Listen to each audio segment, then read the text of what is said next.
మరొకసారి చదువుకున్నట్లయితే కీర్తన 119, 105 వచనం.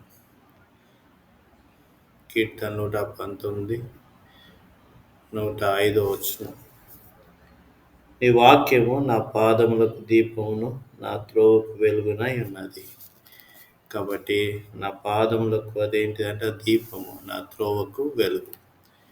కాబట్టి వాక్యము వెలుగుగా ఉంటుంది. కాబట్టి ఎవరి దగ్గర అయితే వాక్యము సమృద్ధిగా ఉంటుందో వాళ్ళ దగ్గర వెలుగు ఉంటుంది.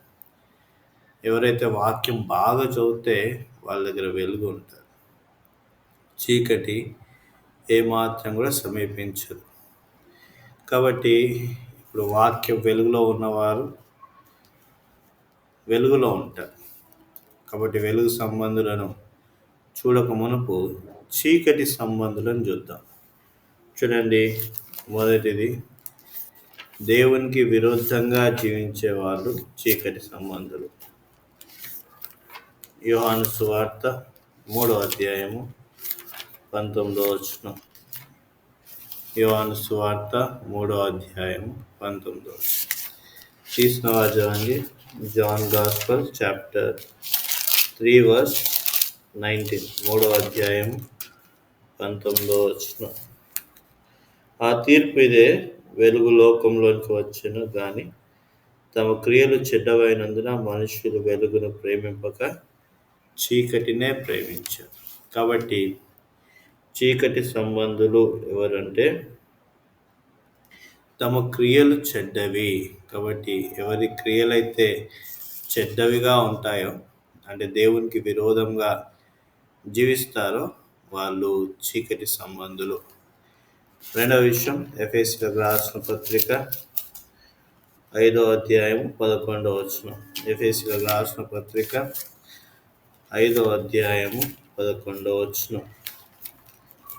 ఎఫెసీయులకు రాసిన పత్రిక 5వ అధ్యాయము 11వ వచనం. నిష్ఫలమైన అంధకార క్రియలో పాలివారై ఉండగా వాటిని ఖండించుడి. కాబట్టి నిష్ఫలమైనటువంటి అంధకార క్రియలు, కాబట్టి నిష్ఫలమైన అంటే ఫలింపు లేనటువంటి అంధకార క్రియలు అవి చీకటి సంబంధంలో ఉంటాయి. కాబట్టి అవేంటిది?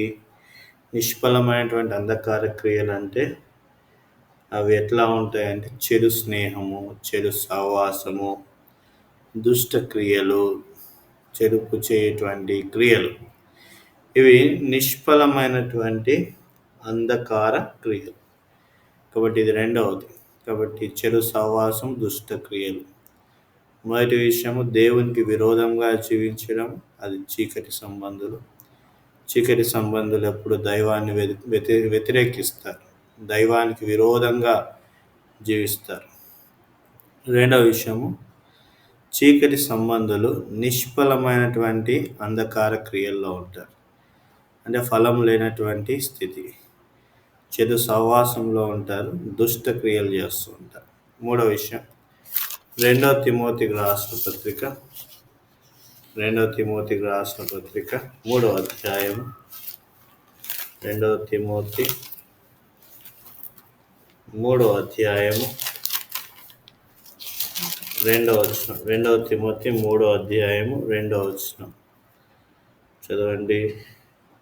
ఏలనగా మనుషులు స్వార్థ ప్రియులు, ధనాపేక్షులు, బెంకములాడువారు, అహంకారులు, దూషకులు, తల్లిదండ్రులకు అవిధేయులు, కృతజ్ఞత లేనివారు. కాబట్టి మూడో వ్యక్తులు ఎవరు చీకటి సంబంధులు అంటే అహంకార ప్రవర్తన, స్వార్థంతో నిండుకున్నటువంటి జీవితం. ఎప్పుడైతే అహంకారం ఉంటుందో వాళ్ళు చీకటి సంబంధులు. రెండవ వచనం, ఏలైనగా మనుషులు స్వార్థ ప్రియులు, స్వార్థం వాతా ఉంటుంది. రెండవది ధనాపేక్షలు, ఎప్పుడు ధనాన్ని ఆశిస్తారు. పెంకములు ఆడువారు, ఇక్కడ విషయాలు అక్కడ, అక్కడ విషయాలు ఇక్కడ చెప్పేటువంటి వారు. అహంకారులు, కాబట్టి అహంకారంగా ఉంటారు. దూషకులు, తల్లిదండ్రులకు అవిధేయులు, కృతజ్ఞత లేని అపవిత్రులు, వీళ్ళందరూ కూడా చీకటి సంబంధులు. కాబట్టి మనుషుల్లో ఆత్మీయంగా స్వార్థాన్ని విడనాడని వారు, ధనాన్ని ఆశించేవారు, తర్వాత బింకములాడేటువంటి వారు, అహంకారులు, దూషకులు, తల్లిదండ్రులకు అవిధేయులు, వీళ్ళందరూ కూడా చెడు, లేదంటే దుష్ట సంబంధులు, లేదంటే చీకటి మనుషులు. కాబట్టి 4వ విషయం చూస్తాయి. 1 కొరింథీయులకు రాసిన పత్రిక 15వ అధ్యాయము 33వ వచనం. 1 కొరింథీయులకు రాసిన పత్రిక 15వ అధ్యాయము 33. 1 కొరింథీ 15:33 చదవండి. 33. మోసపోకుడి, దుష్ట సాంగత్యం మంచి నడవడికను చెరుపును. కాబట్టి తర్వాత ఇక్కడ 1 కొరింథీ 5:15-33లో దుష్ట సాంగత్యం, తప్పుడు సహవాసం. కాబట్టి దుష్ట సాంగత్యం గురించి సామెతల్లో 1వ అధ్యాయంలో ఒక మాట చెప్తాడు. సామెతల గ్రంథం 1వ అధ్యాయము, సామెతలు 1వ అధ్యాయం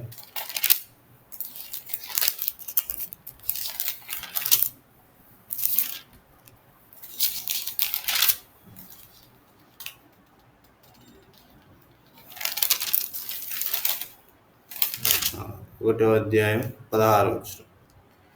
కీడు చేయుటకే వారి పాదములు పరుగెత్తును, వారు స్వనాశనకే పొంచి ఉందురు. తర్వాత వీళ్ళ జీవితం ఇంకా ఎట్లా ఉంటుందంటే, పొరుగు వారికి కీడు చేసేవారుగా ఉంటారు, నష్టాన్ని తీసుకొని వచ్చేవారుగా ఉంటారు. కాబట్టి వీళ్ళందరూ కూడా చీకటి సంబంధులు, లేదంటే చీకటి మనుష్యులు. ఇది 4వ విషయం. 5వ విషయం 2 కొరింథీయులకు రాసిన పత్రిక 6వ అధ్యాయము 14వ వచనం. 2 కొరింథీయులకు రాసిన పత్రిక 6వ అధ్యాయము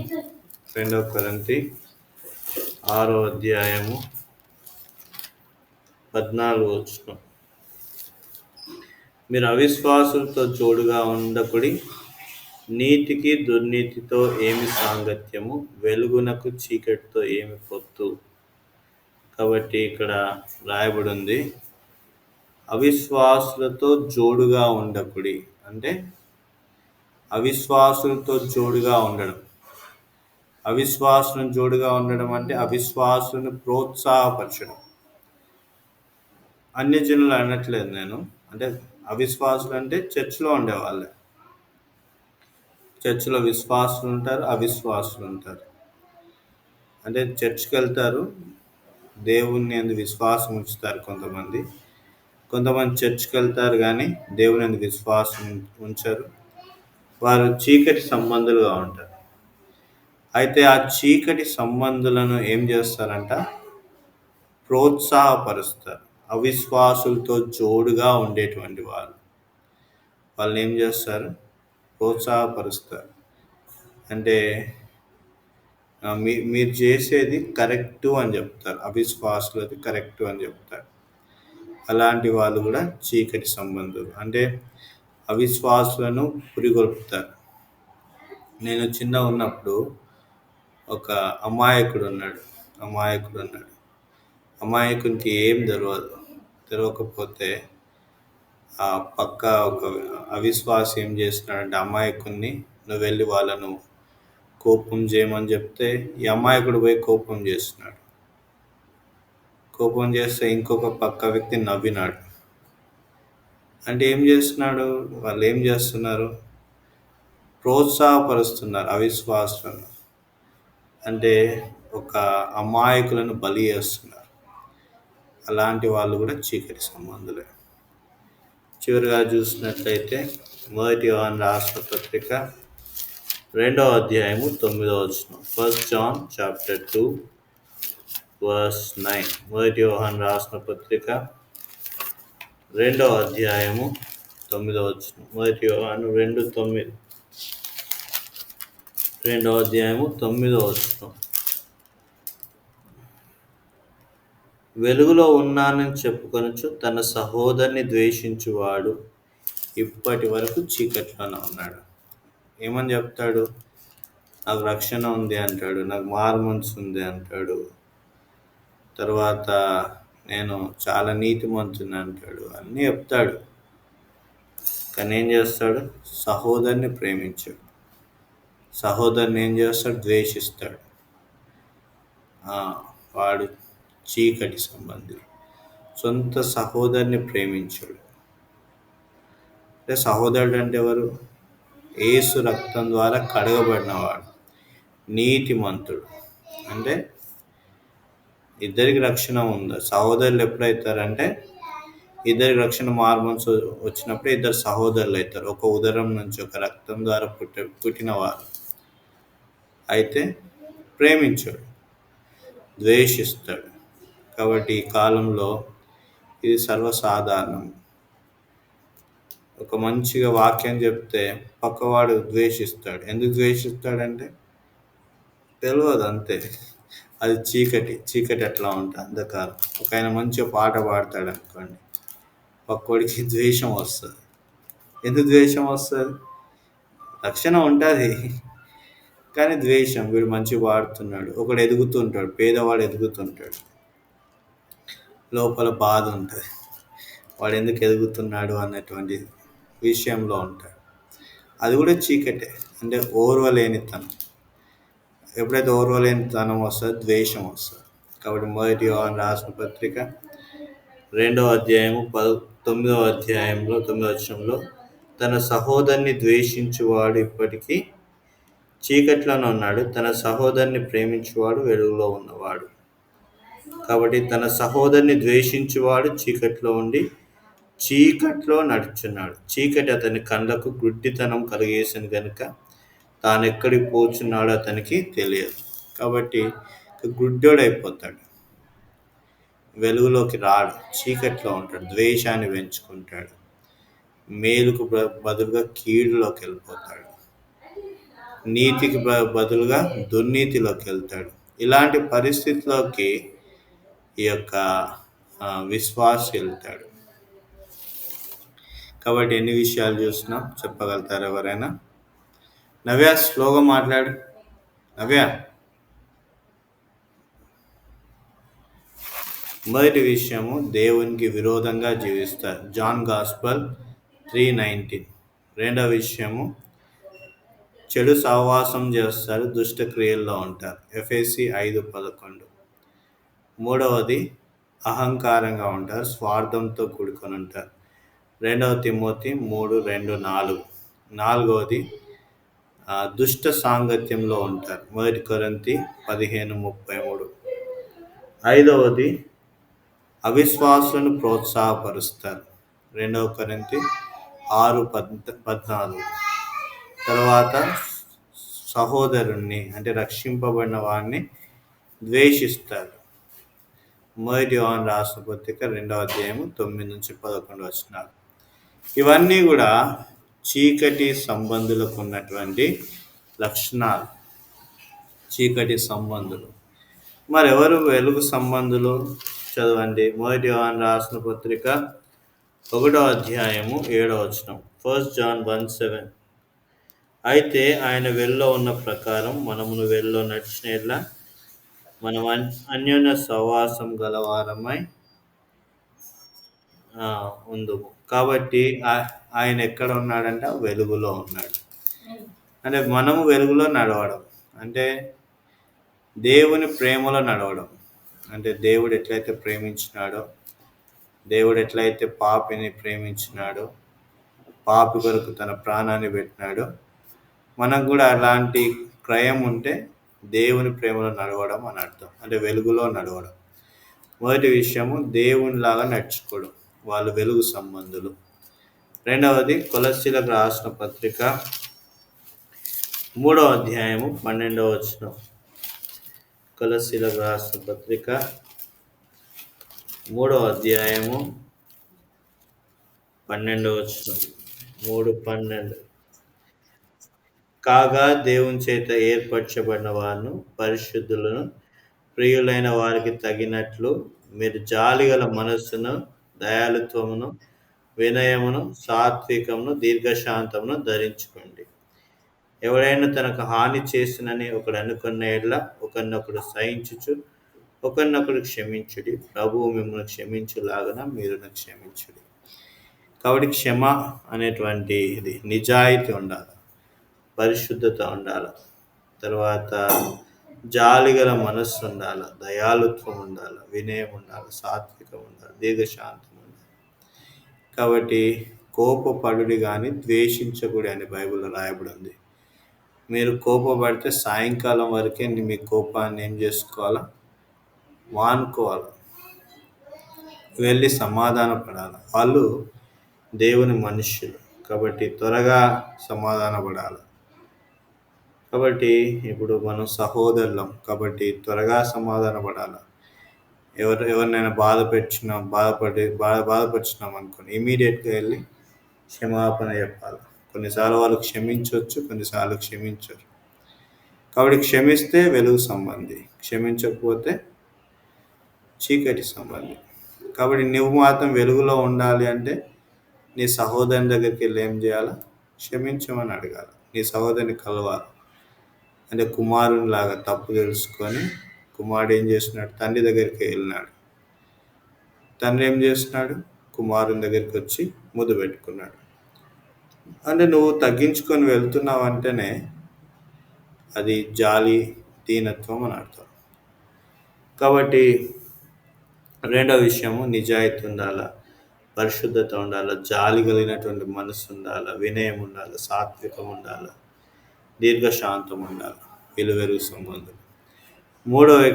మూడో విషయం మత్తయి సువార్త 5:9. Matthew gospel chapter 5:9. మత్తయి సువార్త 5:9.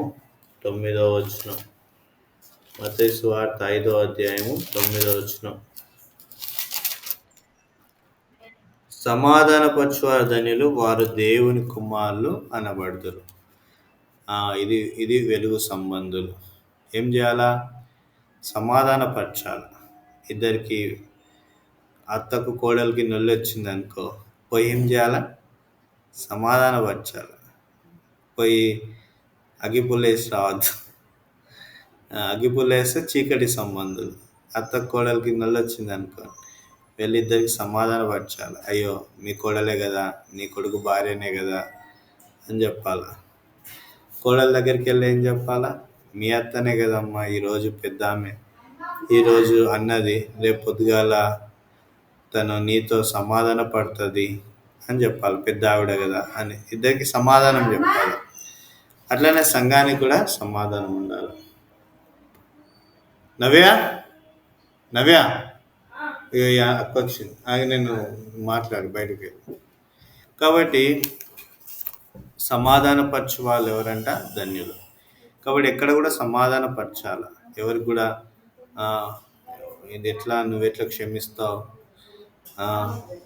వాడిని ఎట్లా క్షమిస్తావు అనే మాటలు అనకూడదు.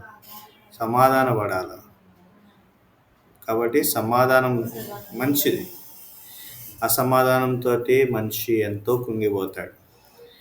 కాబట్టి సహోదరుడు కృంగిపోతే దేవుడు ఊరుకోడు, దేవునికి ఇష్టం ఉండదు. కాబట్టి అభ్యంతరములు వస్తాయి, కానీ ఎవరి వల్ల అభ్యంతరాలు వస్తే వానికి ఏంటిదంట? వాడికి నష్టం.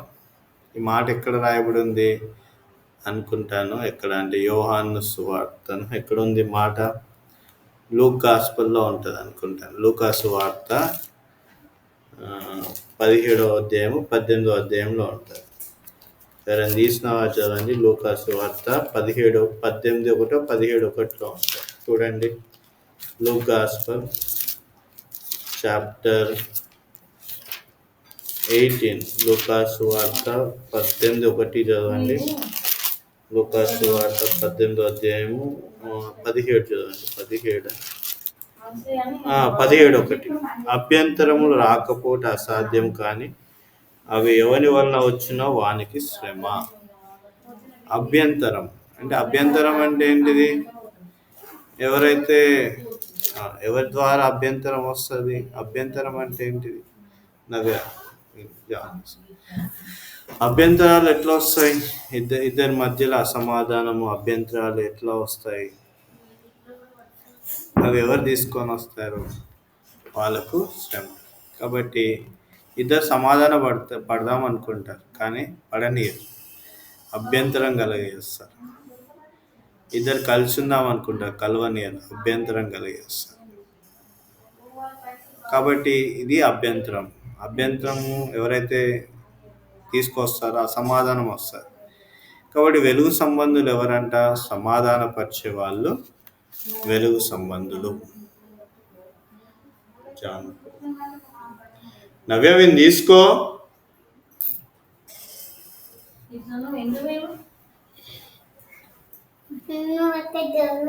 కాబట్టి అభ్యంతరములు అనేది వస్తాయి, కానీ ఎవరి ద్వారా వస్తాయి?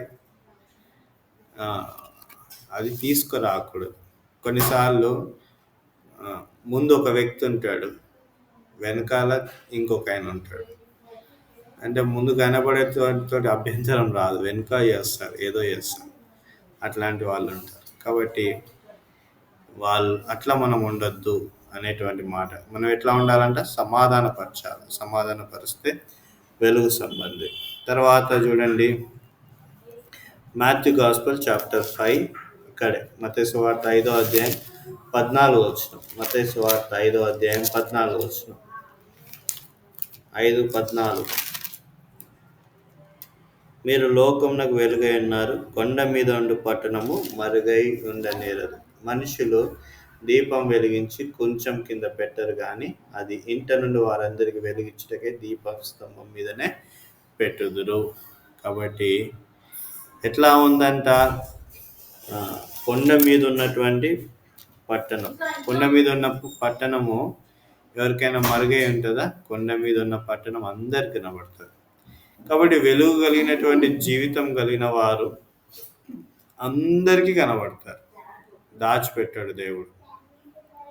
కాబట్టి బహుశా కొంతమంది అనుకుంటారు, నువ్వు వెలుగు వాడివి కాదు అని అంటాడు.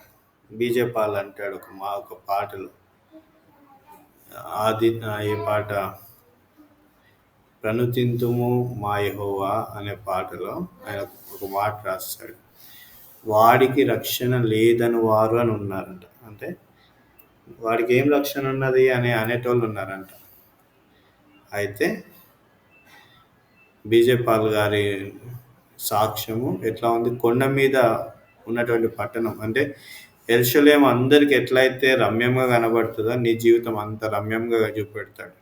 నువ్వు వెలుగులో ఉండు. కొంతమంది నీకు వెలుగుమయమైనటువంటి జీవితం లేదు అని చెప్తారు, కానీ నువ్వు వెలుగులో ఉంటే దేవుడు నీ జీవితాన్ని ఈ దినం కాకుండా రేపటి దినంనైనా అందరికీ కనిపించేలా చేస్తాడు. కాబట్టి కొండ మీద ఉండేటువంటి పట్టణం ఎంత రమ్యంగా ఉందో నీ జీవితం కూడా వెలుగు కలిగినటువంటి జీవితము అందరికి కనబడుతుంది, అందరికి సాదృశ్యంగా ఉంటుంది. తర్వాత జాన్ గాస్పల్ 8 ముగించుకుందాం. యోహాను సువార్త 8వ అధ్యాయము 12వ వచనం. యోహాను సువార్త 8వ అధ్యాయము 12వ వచనం. 8:12. నేను లోకమునకు వెలుగును, నన్ను వెంబడించువారు చీకట్లో నడవక జీవపు వెలుగు కలిగి ఉండునని వారితో చెప్పాను. కాబట్టి జీవపు వెలుగులో ఎవరుంటారు? యేసును అనుసరించి నడిచేవారు. చీకట్లో అంటే మొదటిగా చూసుకున్నాం కదా, చీకట్లో ఎవరున్నారు? దేవునికి విరోధంగా ఉన్న వాళ్ళు చీకట్లో ఉన్నారు. మరి వెలుగులో ఎవరున్నారు? యేసును అనుసరించి నడుచుకున్న వాళ్ళు వెలుగులో ఉన్నారు. అది యోహాను సువార్త 18:12లో, నేను లోకమునకు వెలుగు, నన్ను వెంబడించువాడు అంటే నన్ను అనుసరించి నడుచుకున్నవాడు ఎక్కడ ఉంటాడు? వెలుగులో ఉంటాడు. కాబట్టి నన్ను ఎవరైతే అనుసరిస్తారో వాళ్ళు వెలుగు సంబంధి అని అర్థం. 1 కొరింథీయులకు రాసిన పత్రిక 10వ అధ్యాయము 31వ వచనం. 1 కొరింథీ 10:31. 1 కొరింథీ 10వ అధ్యాయము 31వ వచనం. కాబట్టి మీరు భోజనం చేస్తాను, పానం చేస్తాను, మీరేం చేస్తాను సమస్తము దేవుని మహిమ కొరకు చేయండి. కాబట్టి ఎవరు వెలుగు సంబంధి? నేను ఏది చేసినా దేవునికి మహిమ రావాలా. నేనేం చేసినా దేవునికి మహిమ రావాలా. నేను పాట పాడినా దేవునికి మహిమ రావాలా. నేను వాక్యం చెప్పినా దేవునికి మహిమ రావాలా. నేను మాట్లాడినా దేవునికి మహిమ రావాలా అనే ఆశ ఉండాలి. కాబట్టి మనం ఏది చేసినా దేవునికి మహిమ వచ్చింది అనుకో, వెలుగు సంబంధులమే. కొన్నిసార్లు తప్పిదాలు ఉంటాయి, సరి చేసుకొని మళ్ళా దేవుని మహిమ కొరకే పాటుపడాలి. సరి చేసుకున్నా దేవుడు మహిమపరచబడతాడు, లోబడినా దేవుడు మహిమపరచబడతాడు. కాబట్టి ఎవరు వెలుగు సంబంధి? దేవుడు నీ ద్వారా దేవుడు మహిమపరచబడితే వెలుగు సంబంధి. చివరిగా చూడండి, ఎఫెసీయులకు రాసిన పత్రిక 5వ అధ్యాయము 8వ వచనం. ఎఫెసీ 5వ అధ్యాయము 8వ వచనం. ఎఫెసీయులకు రాసిన పత్రిక 5వ అధ్యాయము 8వ వచనం. 5వ అధ్యాయం 8వ వచనం. మీరు పూర్వమందు చీకట్లో ఉండేది, ఇప్పుడైతే ప్రభునందు వెలుగై ఉన్నారు. ఒకప్పుడు చీకట్లో ఉన్నాం, రక్షింపబడకుండా ఇప్పుడు వెలుగుమయమైన. కాబట్టి ఇంకా రక్షణ మార్మన్స్ పొందకపోతే ఏసు రక్తం దగ్గరికి వచ్చి నీ పాపాలు కడుక్కుంటే వెలుగు సంబంధం అవుతాం. చివరి మాట కొలస్సీలకు రాసిన పత్రిక 1వ అధ్యాయము 13వ వచనం. కొలస్సీలకు రాసిన పత్రిక 1వ అధ్యాయం 13వ వచనం. ఆయన మనలను అంధకార సంబంధమైన అధికారం నుండి విడుదల చేసి తాను ప్రేమించిన తన కుమారుని యొక్క రాజ్య నివాసులుగా చేసింది. కాబట్టి ఒకనాడు అంధకారంలో ఉన్నాం, అంధకారంలోంచి విడుదల చేస్తున్నాడు, రాజ్య నివాసులంగా చేర్చబడినాం. కాబట్టి ఆ రాజ్యానికి వారసులను చేస్తున్నాడు, వెలుగు సంబంధులను చేస్తున్నాడు. ఇంకా నువ్వు దేవుని నమ్ముకోకపోతే, అంధకారంలో ఉంటే, లోకంలో ఉంటే, చీకట్లో ఉంటే ప్రభు దగ్గరికి రా. ప్రభు అని రక్తం ద్వారా నా పాపం కడిగి పవిత్రపరచు అని 2 మాటలు ప్రార్థన చేస్తే దేవుడు ప్రేమామయుడు, నీ జీవితాన్ని మారుస్తాడు, నేను పరలోక రాజ్య వారసులుగా చేస్తాడు. కాబట్టి ఎవరు చీకటి సంబంధులు, ఎవరు వెలుగు సంబంధులు? ఒకసారి రిపీట్ చేసి ముగిస్తాను. చీకటి సంబంధులు అంటే ఎవరు? దేవునికి విరుద్ధంగా జీవించేవారు. రెండవది చెడు సహవాసం చేసేవారు, దుష్ట క్రియలు చేసేవారు, అహంకారంగా ఉండేవాళ్ళు, స్వార్థ ప్రవర్తనతో ఉండేవారు, దుష్ట సాంగత్యం చేసేవారు, తప్పుడు సహవాసం చేసేవాళ్ళు, అవిశ్వాసులను ప్రోత్సాహపరిచేవాళ్ళు, సహోదరుని ద్వేషించేవాళ్ళు. వీళ్ళందరూ చీకటి సంబంధులు. వెలుగు సంబంధులు ఎవరు? దేవుని ప్రేమలో నడుచుకునేవారు, నిజాయితీ, పరిశుద్ధత, దయ, జాలి, కరుణ కలిగి ఉన్నవాళ్ళు, ప్రభువును సేవించేవాళ్ళు, ప్రభుతో పరచబడేవాళ్ళు, యేసుని అనుసరించి నడుచుకునేవాళ్ళు, దేవుని మహిమ కొరకు జీవించేవాళ్ళు, దేవుని మహిమ తీసుకొని వచ్చేవాళ్ళు వెలుగు సంబంధం. కాబట్టి ఇంకా వెలుగులో లేకపోతే ప్రభు తన రక్తం ద్వారా కడిగి పవిత్రపరుస్తాడు, అంధకారం పోతుంది, చీకటి పోతుంది, వెలుగు వస్తుంది. కాబట్టి కొలస్సీలకు రాసిన పత్రిక 1వ అధ్యాయం 13వ వచనం, అంధకార సంబంధమైన వాటి నుంచి దూరపరిచేవాడు ప్రభు అయిన యేసుక్రీస్తు వారు. కాబట్టి మన జీవితంలో ఎక్కడైనా చీకట్లో ఉంటే మరి ప్రభు దగ్గరికి వద్దాం, వెలుగుమయంలోకి మార్చడానికి ప్రభు శక్తిమంతుడు. ఆయన రక్తం మనకు అందుబాటులో ఉంది, ప్రభు వెలుగులోకి తీసుకొని వస్తాడు. అంతేకాదు, ఎవరైతే మన వాక్య భాగం ఏంటిది? 119వ కీర్తన 105వ వచనం. 119, 105వ వచనం ఏమని రాయబడింది? 105వ వచనం, నీ వాక్యము నా పాదములకు దీపం, నా త్రోవకు వెలుగై ఉన్నది. కాబట్టి ఈ వాక్యం, పరిశుద్ధ గ్రంథమైనటువంటి బైబిల్ ఏంటంటే మన పాదములకు దీపం, మన త్రోవకు వెలుగు, మనల్ని నడిపించేది ఈ వాక్యం. కాబట్టి వాక్యము ఎవరి దగ్గర అయితే ఉంటారో, ఎవరైతే వాక్యాన్ని బాగా చదువుతారో వాళ్ళు వెలుగు సంబంధులుగా మార్చబడతారు, వెలుగులో ముందుకు కొనసాగుతారు. కాబట్టి ప్రభు దగ్గరికి వద్దాం, పరిశీలించుకుంటాం, యథార్థంగా ప్రభుని ప్రార్థన చేసే వారంగా ఉంటాం.